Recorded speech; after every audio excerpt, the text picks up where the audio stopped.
کیونکہ ہمارے معاشرے میں یہ بات بھی عام ہے کہ کچھ لوگ پروفیشنل ہوتے ہیں استخارہ کرنے والے، کہ لوگ ان کے پاس جاتے ہیں اور کہتے ہیں کہ اچھا یہ لڑکے کا نام ہے، یہ لڑکی کا نام ہے، آپ اس کے بارے میں بتائیے کہ یہ رشتہ کامیاب رہے گا یا نہیں رہے گا. اب آپ دیکھیے کہ ایک تیسرے شخص کو کہاں سے پتا چل گیا، اس کے پاس کون سا سورس ہے یہ جاننے کا کہ اس نے کل کے فیوچر میں جھانک کے دیکھ لیا آج یہ رشتہ کامیاب ہوگا یا نہیں ہوگا. ایسی چیزیں بھی انسان کے لیے توہمات کے دروازے کھولتی ہیں اور اس کے لیے پریشانیوں کا سبب بنتی ہیں، اور ایسی چیزوں پر بھی یقین نہیں کرنا چاہیے کیونکہ اللہ کے سوا غیب کا علم کسی کو نہیں. اچھا، پھر بعض لوگ یہ کہتے ہیں کہ کسی اور کو کہتے ہیں کہ تم میرے لیے استخارہ کر کے دو. اب آپ دیکھیے استخارے کی دعا میں لکھا ہے یا اللہ اگر یہ بات میرے لیے اچھی ہے تو کر دے. اب اگر کوئی آپ کے لیے استخارہ کر رہا ہے تو وہ کیا پڑھے گا کہ میرے لیے اچھی ہے تو کر دے، یا زیادہ زیادہ یہ کہے گا یا اللہ اس کے لیے اگر اچھی ہے تو کر دے. اچھا، بعض لوگ استخارے کے ساتھ خواب کو لازم کر دیتے ہیں. وہ کہتے ہیں استخارہ اور خواب لازم و ملزوم چیز ہے. اکثر لوگوں کو کہا جاتا ہے کہ استخارہ کر لیں تو پھر وہ کہتے ہیں اتنے دن استخارہ کیا ہمیں تو کوئی خواب نہیں آیا ابھی تک. ہمیں بہت سے لوگ اس پہ پریشان ہوتے رہتے ہیں، ہمیں نہیں سمجھ آتی، کوئی خواب نہیں آیا ابھی تک ہمیں. یاد رکھیے کہ قرآن اور سنت کی روشنی میں استخارے کے لیے خواب کا آنا کوئی ضروری نہیں ہے. وہ سمپلی کیا ہے، ایک دعا ہے، یا اللہ اگر یہ کام اچھا ہے تو مبارک ہو جائے، آسان ہو، نہیں اچھا تو اس کو ہٹا دے، دور کر دے مجھ سے. اگر آپ کی دعا قبول ہو گئی تو اس کام میں اگر بہتری ہوئی تو ہو جائے گا، اور اگر ہو گیا تو وہ مبارک ثابت ہو گیا، اور اگر بہتری نہیں تو وہ بات بننے ہی نہیں پائے گی. تو استخارہ نہ تو نکالا جاتا ہے اور نہ ہی نکلوایا جاتا ہے، استخارہ تو کیا جاتا ہے. اور استخارے کا مطلب کیا ہوتا ہے؟ خیر کی دعا مانگنا. ہمارے ہاں اس کا کانسیپٹ کیا ہے کہ ہم یہ سمجھتے ہیں کہ شاید استخارہ غیب کا علم جاننے کا نام ہے. اس کو ہم نے ایک طرح کی فال بنا لیا ہے، جبکہ فال لینا بھی اسلام میں پسندیدہ نہیں ہے، کیونکہ غیب کا علم تو اللہ کے سوا کسی اور کو ہے ہی نہیں. کل کیا ہونے والا ہے یہ کسی کو نہیں پتا. کوئی شخص بھی جو یہ غیب دانی کا دعویٰ کرے یا اس قسم کی کوئی بھی باتیں کرے وہ ہمارے دین میں پسندیدہ نہیں.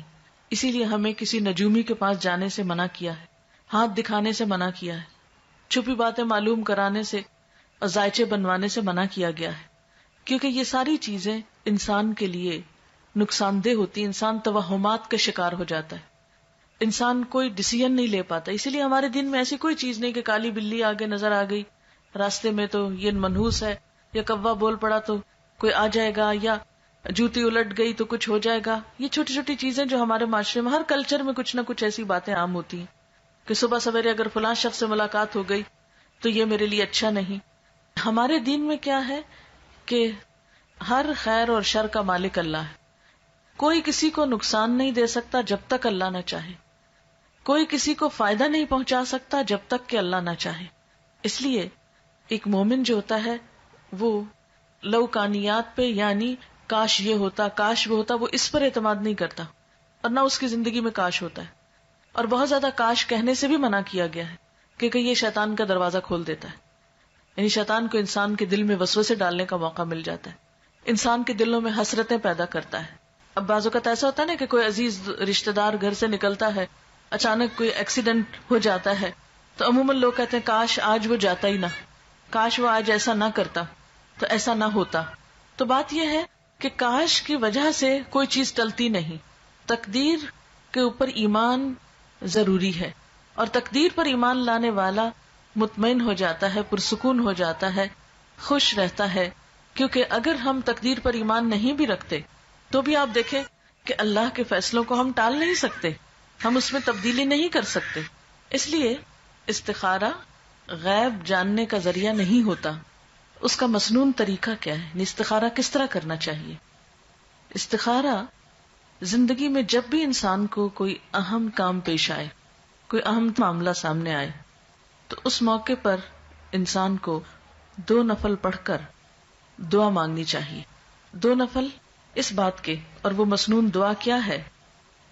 وہ مسنون دعا ہے اللہم انی استخیرک بعلمک واستقدرک بقدرتک واسألک من فضلک العظیم فانک تقدر ولا اقدر وتعلم ولا اعلم وأنت علام الغيوب اللهم إن كنت تعلم أن هذا الأمر خير لي في ديني ومعيشتي وعاقبة أمري فاقدره لي ويسره لي ثم بارك لي فيه وإن كنت تعلم أن هذا الأمر شر لي في ديني ومعيشتي وعاقبة أمري فاصرفه عني واصرفني عنه واقدر لي الخير حيث كان ثم أرضني به.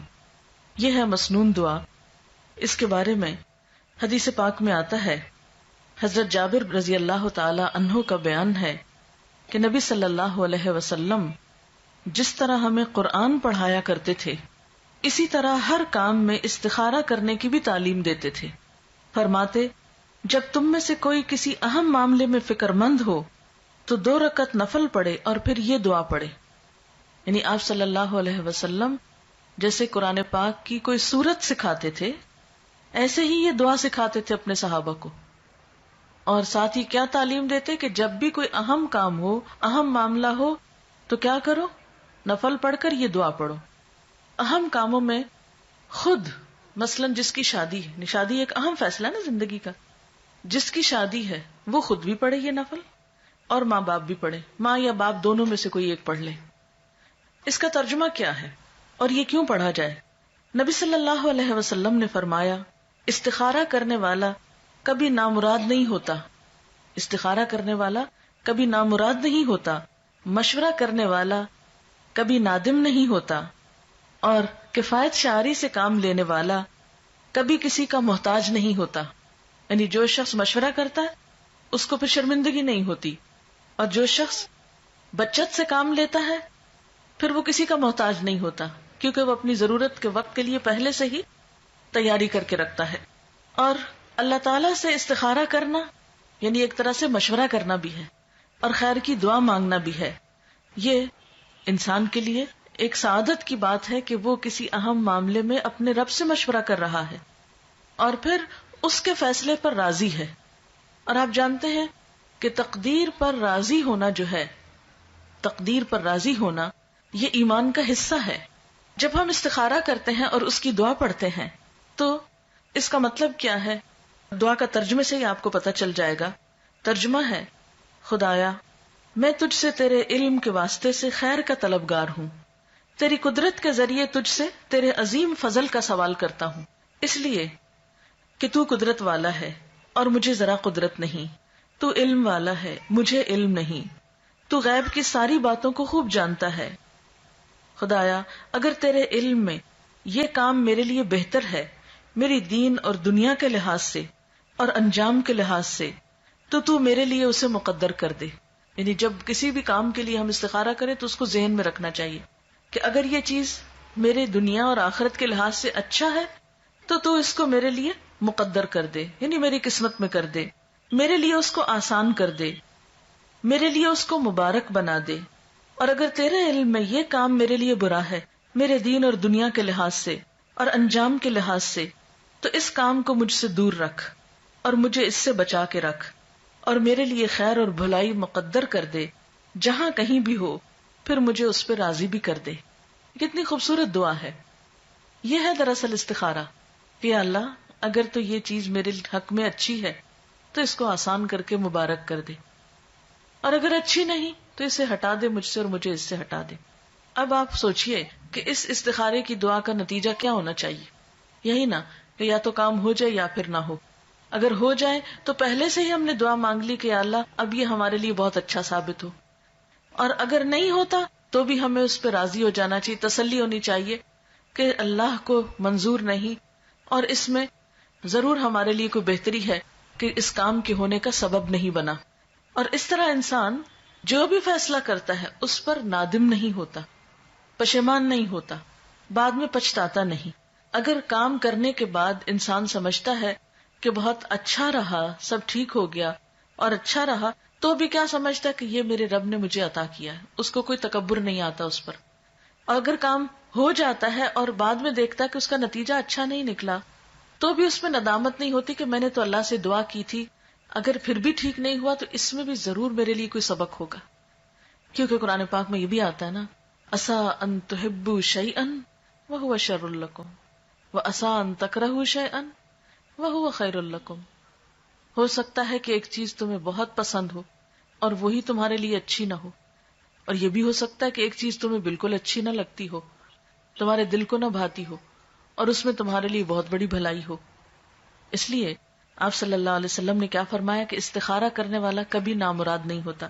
اچھا، اب آپ دیکھیے کہ جیسا کہ آپ صلی اللہ علیہ وسلم نے فرمایا ہے کہ خدا سے استخارہ کرنا اولاد آدم کے لیے سعادت کا باعث ہے.